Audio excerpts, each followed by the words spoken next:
Now, today, we are living in an age which is quite peculiar, because in the world of science, there are no longer any secrets, because the method of science requires that all scientists be in communication with each other, and therefore that every scientist, as soon as he has discovered something or got a good idea, he rushes into print. And it's important for him to do so, because some other scientist somewhere else in the world might be thinking about something on the same lines and would be stimulated in his work by this man's speculations, even if not by discoveries. And so the whole scientific world tries to remain in communication. And for this reason, it was absolutely impossible to keep atomic energy a secret. In former ages, that might have been managed, because there were many secrets once upon a time. And people were not admitted to these secrets unless they were in some way tested and found capable of handling them without running amok. We live in such a dangerous age because all the secrets are out in the open and anybody can run amok with them. And that's just the situation we have to face, and that is just the situation we have to handle. It is too late to stop it, because that would be, as they say, locking the door after the horse has bolted. The vice president of an extremely important corporation in the United States, very progressive and very vital, a few months ago said, "There are two major forces operating in the world today, for good or for evil. One is Red China, the other is LSD."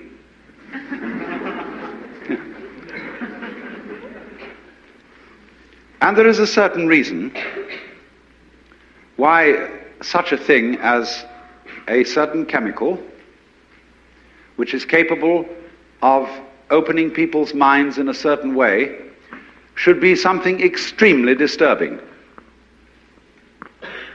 Because this particular chemical, in common with a number of others that have been known for centuries, but have been rather played cool through those centuries,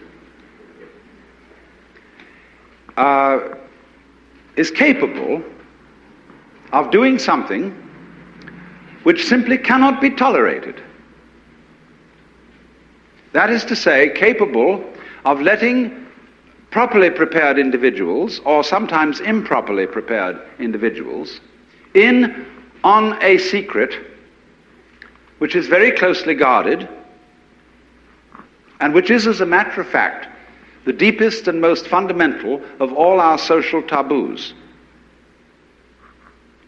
I have just finished writing a book, which I've had, with a sort of tongue-in-cheek attitude, had the temerity to call The Book.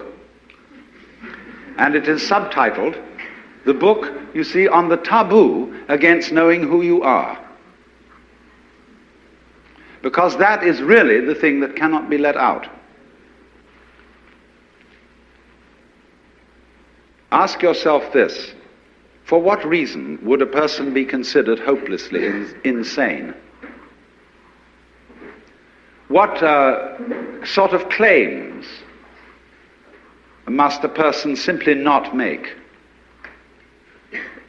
Well, there is one, and that is if anybody claims that he is God. That simply isn't done. Certainly not in our culture, although it's very frequent in India.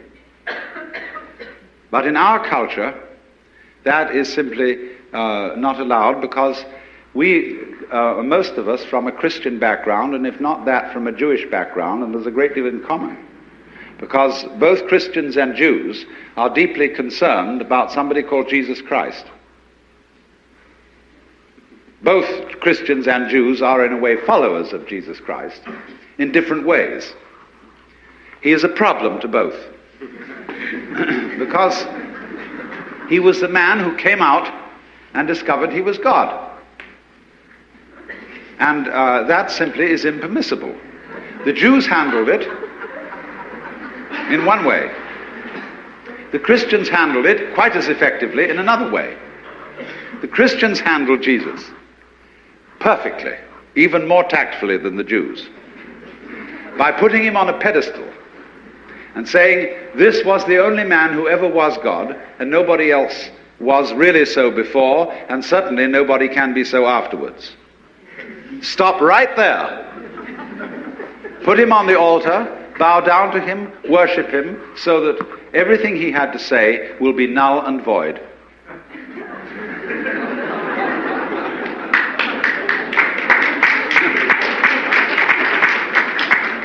And it worked beautifully. But you see, the trouble about deep secrets is they can't be repressed indefinitely. As a certain president of the United States once remarked, you can fool some of the people some of the time, but you cannot fool all of the people all of the time. And we, human beings, have been systematically fooled by ourselves. It isn't as if there was some deep, dark conspiracy with somebody else to blame, for quite a number of centuries, into the notion that we are strangers in the universe. That the world that lies beyond the border of our skins is not ourselves, and is some quite alien mechanical contraption into which we arrived, and from which we will disappear. And we really have nothing very much to do with it. It's something about which we can take an objective point of view, we can look at it, we can measure it, we can calculate it, but it all turns out in the end to be some sort of stupid mechanism in which we are involved because as bodies we are part of it. But it is common sense for most individuals that they themselves aren't even their bodies. They are alienated spooks which have bodies, like people have cars,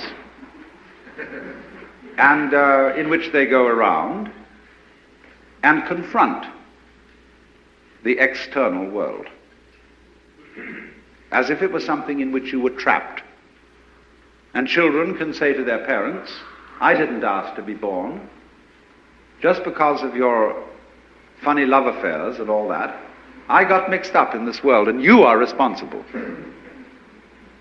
And we don't even think that we had anything personally to do with the fact that our fathers once had an evil gleam in their eyes. But that evil gleam was you, coming on.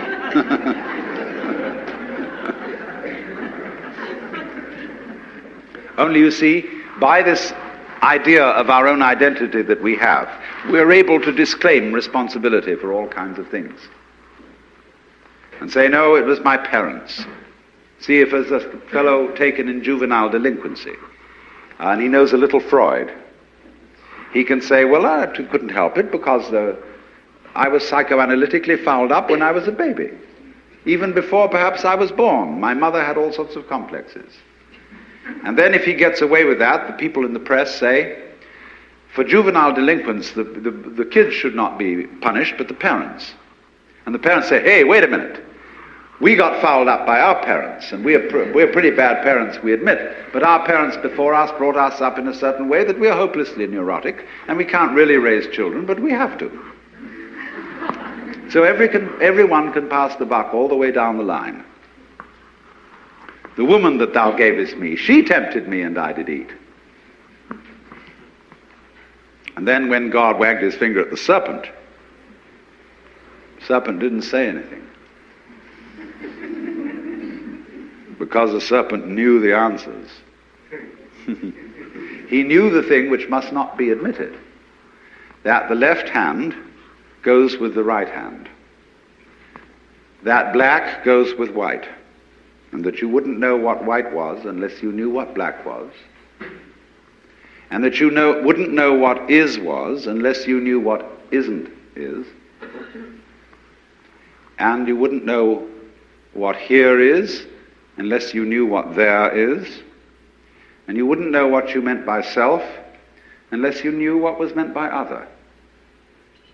And that is so simple, but everybody contrives to ignore it. Now here's the problem, you see, that there are certain processes, some of which are what you might call spiritual exercises, others are simply chemicals, others are just horse sense, whereby one comes to see very clearly indeed that black goes with white and self goes with other. And as this becomes clear to you, it's rather shaking. Because, look, if what you define as you is inseparable from everything which you define as not you, just as front is inseparable from back, then you realize that deep down between self and other there is some sort of conspiracy. If these things always occur in combination and look very different from each other and feel quite different, nevertheless, the feeling of difference between them allows each one to exist. And so underneath the opposition or the polarity between self and other, or between any other pair of opposites you can think of, there is something in common, as there is, for example, between figure and background. You can't see a figure without a background. You can't have an organism without an environment. Equally, you can't have a background without a figure, or an environment without organisms in it, or without things in it. You can't have space which is unoccupied by any solid. You cannot have solids not occupying some space. This is absolutely elementary, and yet we don't realize it, because, for example, the average person thinks that space is nothing. That it's just a sort of not-there-ness in which there are things.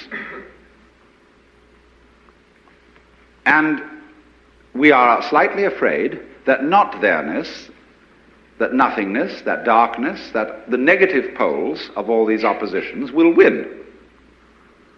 That they will eventually swallow up every kind of being and every kind of there-ness. But when you catch on to the game, you realize that that won't happen. Because what is called not existing is quite incapable of being there without the contrast of something called existing. It's like the crest and the trough of a wave. You can't have a wave that is all trough and no crest, just as you can't have a wave which is all crest and no trough. Such a thing has never been manifested in the physical universe. They go together. And that is the secret. There really is no other secret than that. But it is thoroughly repressed. And therefore, we are all educated to feel that we've got to fight for the white because the black might win. We've got to survive. You must survive. That's the great thing we're all working under, and pounding it out day after day in anxiety, because this is a description of anxiety. Anxiety is the fear that one of a pair of opposites might cancel the other forever. And if by any chance, by any means, you find out that that is not so, you have an entirely new attitude to what human beings are doing, which may be very creative, but which also may be very dangerous. You see through the game called white must win, because you know that neither black nor white are going to win, because they belong to each other. So one of the problems of the various chemicals which can change the human mind in certain ways so that it becomes apparent that inside and outside go together is that they do rather give the show away, and people who take these chemicals and see through the human game cannot be trusted. They may decide to be good sports and go back into the game and play it as if it were for real, or they may not. And if they don't, what's going to happen? Wowee, that's pretty serious. Now, you see, what is, let me speak specifically for a moment. I said the subject of this is LSD. LSD is one such chemical that does produce this curious effect of making you aware of the polarity of things. It does lots of other things. It does lots of rather unessential and trivial things. And these, of course, in all the publicity in the various national magazines about LSD, get thoroughly emphasized. In other words, when somebody says something's real psychedelic, they mean bizarre. And when the national magazines try to illustrate the effect of these chemicals with various photographs, they come on with blurred photographs of all sorts of things higgledy-piggledy messed together. Naked girls seen through prisms, and people doing like this. You know? In Life magazine, they had a whole series of photographs of people like this. And you turn over a few pages, and here were the wives of the astronauts in front of the television when their husbands were out there in space. They were going like this too. You see? You couldn't tell any difference if you didn't read the headlines. Well, that's absolutely nothing to do with it. If you wanted some sort of appropriate illustration for a Life magazine article on the effects of LSD, you would have one very simple solution. You would publish the most gorgeous color reproductions of Persian miniatures and of Moorish arabesques and of the illuminations of Celtic manuscripts. That would give you the story, so far as changes in human sensation are concerned. But there would be one thing very difficult to put across in pictures, because the people who looked at them, if they didn't get the point of view, wouldn't see it. And that is what I will call the sensation, as well as the intellectual understanding, of polarity. That is to say, that the inside and the outside, the subjective and the objective, the self and the other, go together. In other words, there is a harmony, an unbreakable harmony. When I'm using the word harmony, I don't necessarily mean something sweet. I mean absolute concordant relationship between what goes on inside your skin and what goes on outside your skin. It isn't that what goes on outside is so powerful that it pushes around and controls what goes on inside. Equally so, it isn't that what goes on inside is so strong that it often succeeds in pushing around what goes on outside. It is very simply that the two processes, the two behaviors, are one. What you do is what the universe does. And what the universe does is also what you do.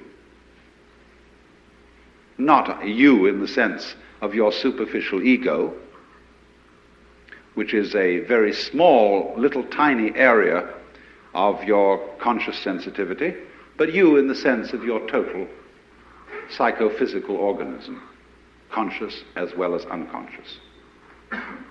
This is not something that arrived in the world from somewhere else altogether, that confronts an alien reality. What you are is the universe, in fact, the works, what there is, and always has been, and always will be forever and ever, performing an act called John Doe. And this is such a subversion of common sense, but is, in fact, matter of fact, something, if you stop to think about it, that is completely obvious. Only everything conspires to prevent you from seeing that obvious thing. Because when you were babies, practically, all your parents and your teachers and your aunts and uncles and your older brothers and sisters got together and they told you who you were. They defined you as Johnny, who's just Johnny. And don't you come on too strong, Johnny, because, no, you've got elders and betters around here. But you're responsible. You're a free agent. You'd better be. And so, when you are told from childhood that you are expected and commanded to behave in a way that will be acceptable only if you do it voluntarily, you remain permanently mixed up. That, if anything, is permanent brain damage.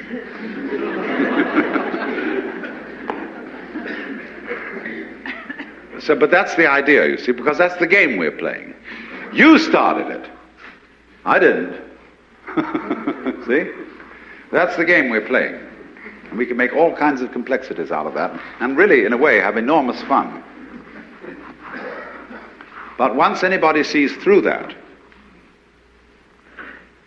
well, we're frightened. Once you get this sense of polarity, of your inside being the same process as your outside, and your ego being one and the same process as the whole universe going on, then we're afraid that people may say, well, good equals bad, and we can do anything we like, and we needn't in any way be further subject to the ordinary rules of human conduct, and we can wear what clothes we like or no clothes at all. We can have what sexual life we like. We can do anything.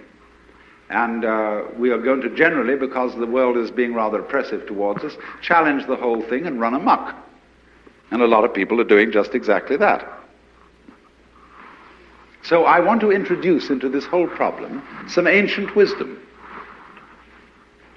I have really two things to talk about. How cultures, which always did know in some way, or among whom a large number of people always did know this secret, handled it.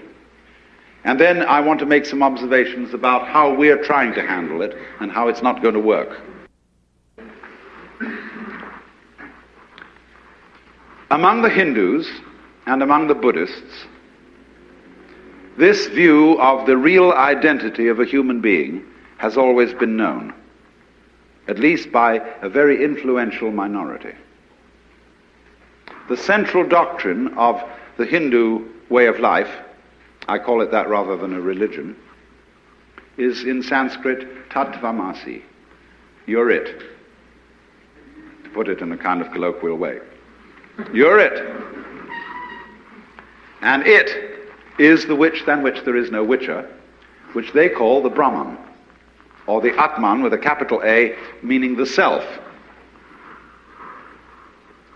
You are only just kidding that you're just poor little me. See, the function of a guru, that is to say a spiritual teacher in India, is to give you a funny look in the eye. Because you come to him and say, Mr. Guru, I have problems.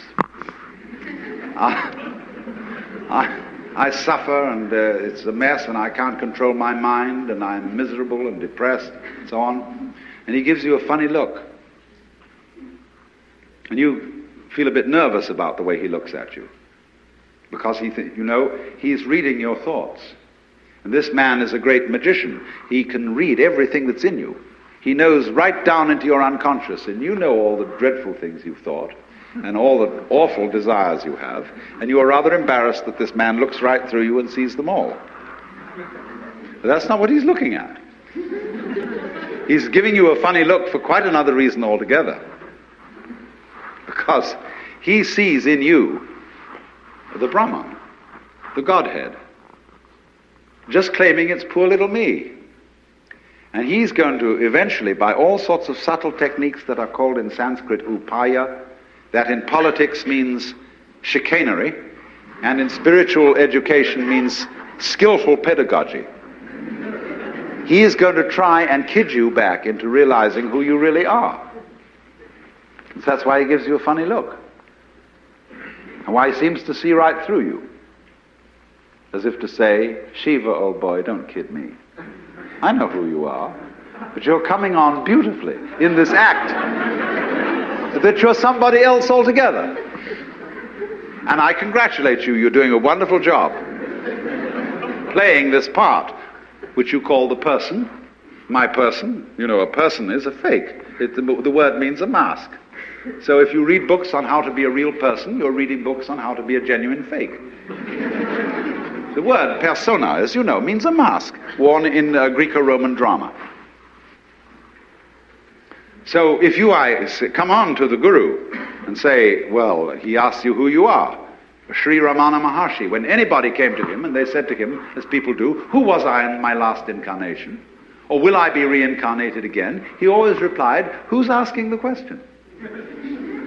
And everybody was irritated because he wouldn't give them answers about what they were in their former lives.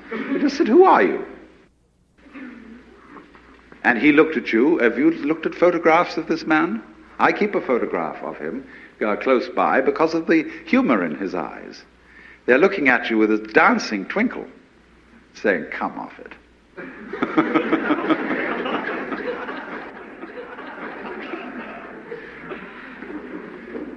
Now then, in these Asiatic traditions, it is well recognized that people who get the knowledge that you're it may very well run amok. And therefore they always couple any method of gaining this, whether it is yoga, whether it is smoking something or drinking something or whatever is the method, they always couple it with a discipline. Now I know the word discipline isn't very popular these days, and I would like to have a new word for it, because most people who teach disciplines don't teach them very well. They teach it with a kind of violence, as if a discipline was something that is going to be extremely unpleasant and that you're going to have to put up with. But that's not the real secret of discipline. I would prefer to use the word skill. Discipline is a way of expression. Say you want to express your feelings in stone. Now stone doesn't give way very easily. It's tough stuff. And so you have to learn the skill or the discipline of the sculptor in order to express yourself in stone. And so in every other way, whatever you do, you require a skill. And it's enormously important, especially for American people, to understand that there is absolutely no possibility of having any pleasure in life at all without skill. Money doesn't buy pleasure. Ever. Look, if you want to get stoned drunk and go out and get a bottle of bourbon and down it, you can't do that except for people who have practiced the distiller's art. You can't even make love without art. Where I live in Sausalito, we have a harbor full of ever so many pleasure craft. Motor cruisers, sailing boats, all kinds of things. And they never leave the dock. All that happens with them is their owners have cocktail parties there on Saturdays and Sundays. Because they discovered, having bought these things, that the discipline of sailing is difficult to learn and takes a lot of time. And they didn't have time for it, so they just bought the thing as a status symbol. So, in other words, you can't have pleasure in life without skill. But it isn't an unpleasant task to learn a skill if the teacher, in the first place, gets you fascinated with it. There is immense pleasure in learning how to do anything skillfully. To make carpentry things, to cook, to write, to calculate, anything you want. It can be immensely pleasurable to learn the discipline. And it is completely indispensable. Because look, you may be a very inspired musician. I'm not a musical technologist, you see, and I regret it, but I'm a word technologist. But I can hear in my head all kinds of symphonies and all kinds of marvelous compositions, but I don't have the technique to write them down on paper and share them with somebody else. Too bad. Maybe next time around.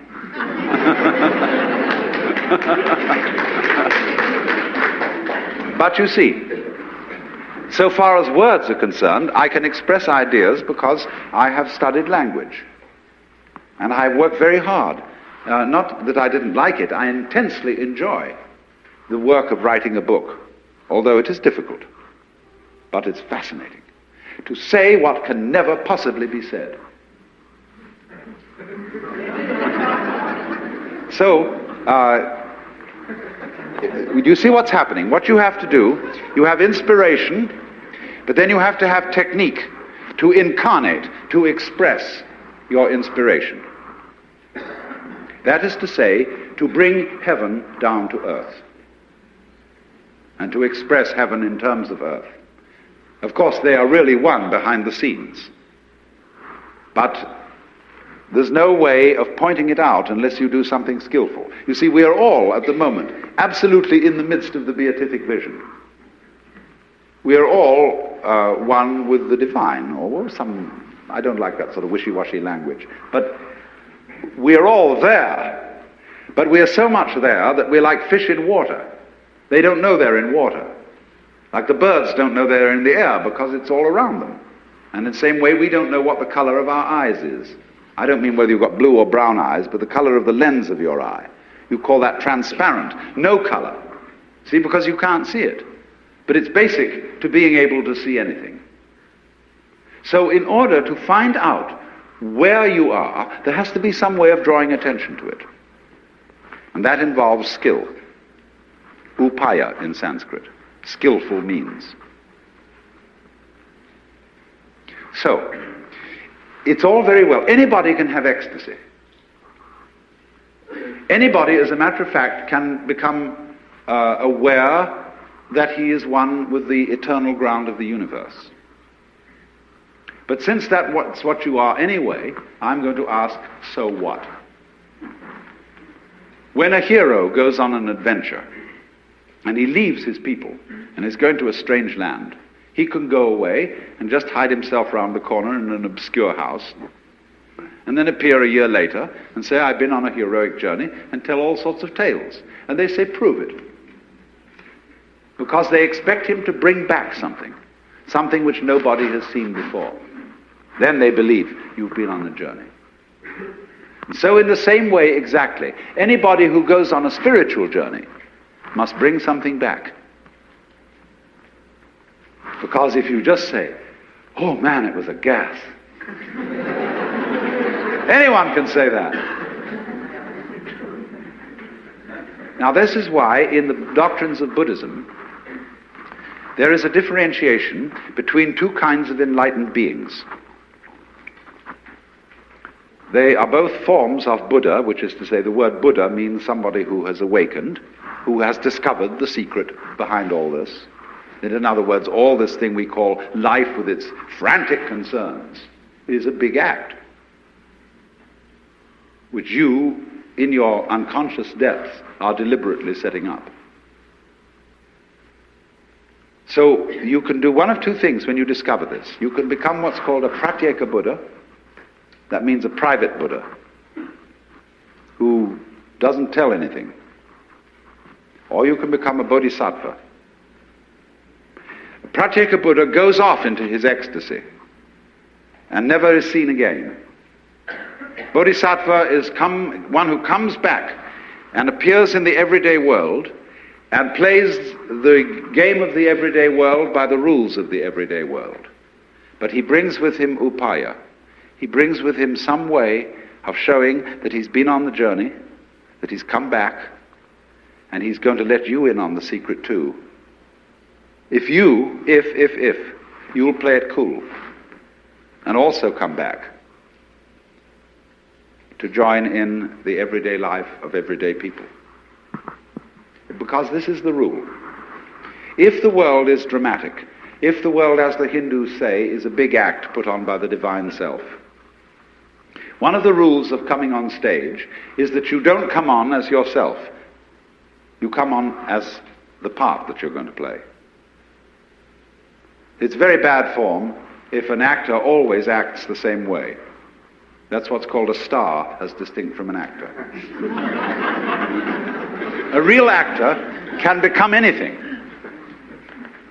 And so, but in private life, well, he's just Mr. Jones. But he doesn't come on the stage that way. So in the same way, if you know that behind the scenes, in the depths, fundamentally, you are it, you don't come on that way. It always comes on as something else. That's the rule of the stage. Because without that, there wouldn't be a play. There would only be reality. No illusion. And the whole point of life is illusion.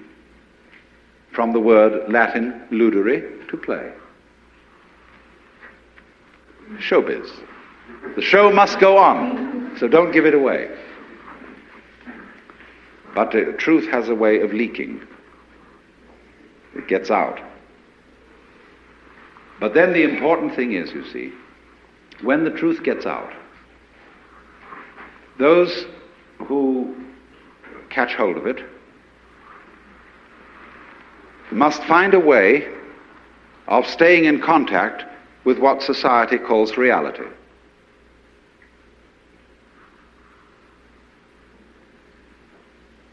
That is to say, if you have a radio, you don't only need an antenna, you also need a ground. So what happens in the world of mysticism, of psychedelic visions, and so on, needs to be grounded. So then, there are always two directions in which such a discipline works. One, preparatory. In other words, those who taught disciplines for awakening in the Orient were always careful to screen, first of all to screen those who applied, and then after screening them, to make them sensible, so that they knew how to handle the game of ordinary human existence and play it by the ordinary human rules. In other words, that they had strength of character and were not the sort of people who would be wiped out because they had no strength of character by an overwhelming experience. Then they let them in. But there are certain disciplines, such as Zen, where you get into the essential secret very early on in the discipline. And after that, they are concerned with much more training in showing you how to use it, how to use the power, to use the vision which you have acquired. And so it is with the current, what we will call LSD scene, that is raging through the United States. It unfortunately lacks discipline. And I'm not trying to say this in a kind of severe, authoritarian, paternalistic way, but only that it would be so much more fun if it had it. In other words, when people try to express what they have seen in this kind of changed state of consciousness, they show 5 movies going on at once, projected upon torn bed sheets, with stroboscopic lights going as fast as possible at the same time, and 11 jazz bands playing. And they're going to blow their minds, baby.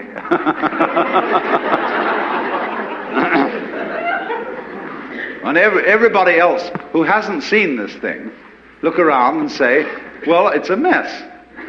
I don't like the looks of it.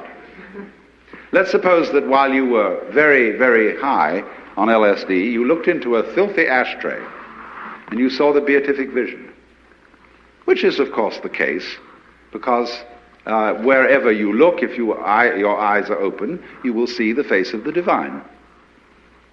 Then you come out of your ecstasy with the dirty ashtray and say to everybody, here it is.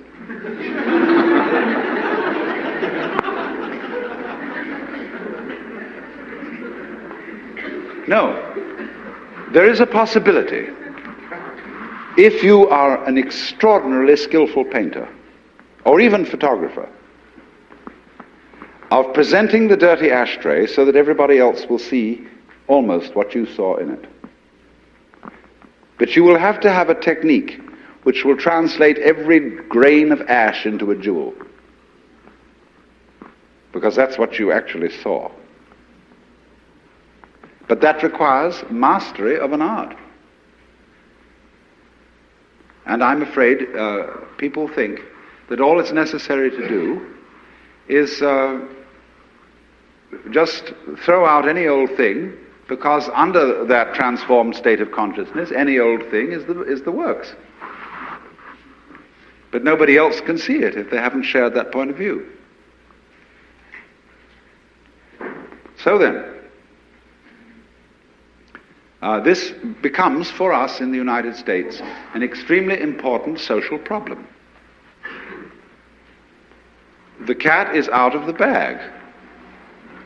We are living in a scientific world where secrets cannot be kept.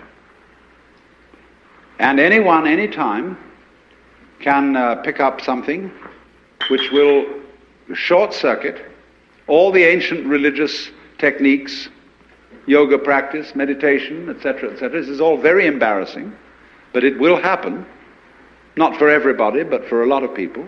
And they will see what all those sages and Buddhas and yogis and prophets saw in ancient times, and it will be very clear.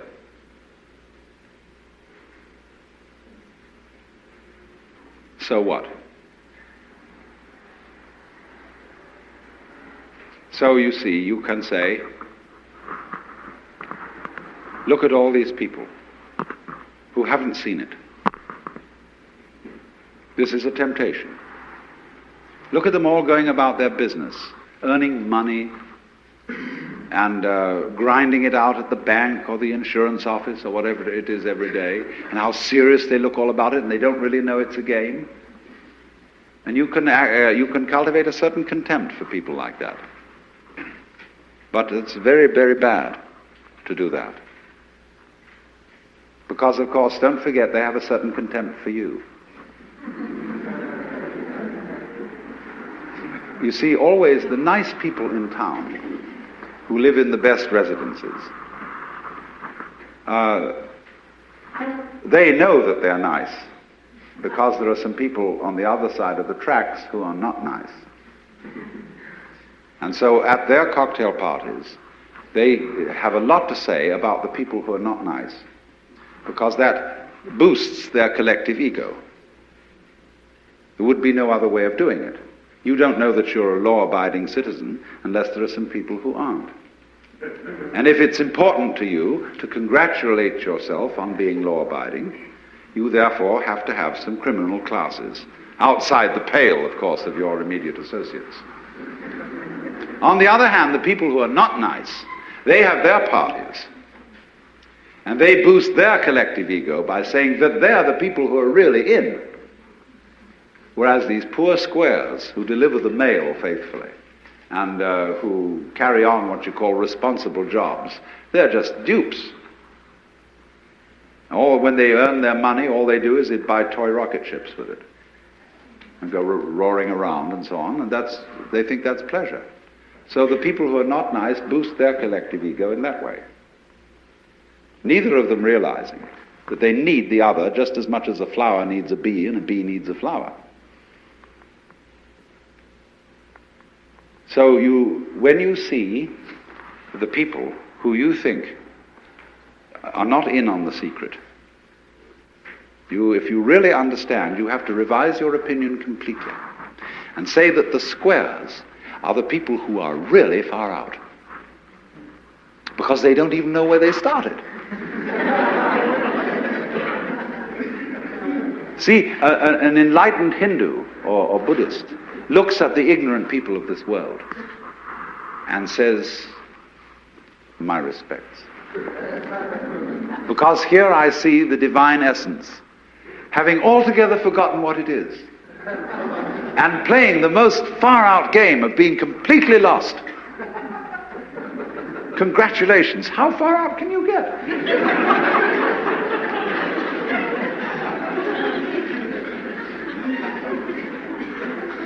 So if you understand that, you don't start a war with people you might say are square.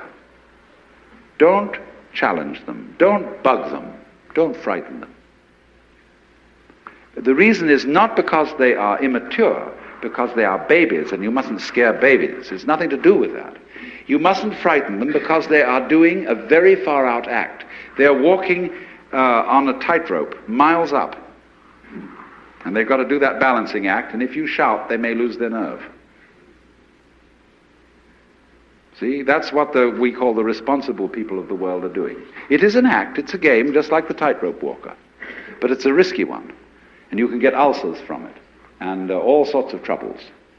But you must respect it. And say, congratulations on being so far out.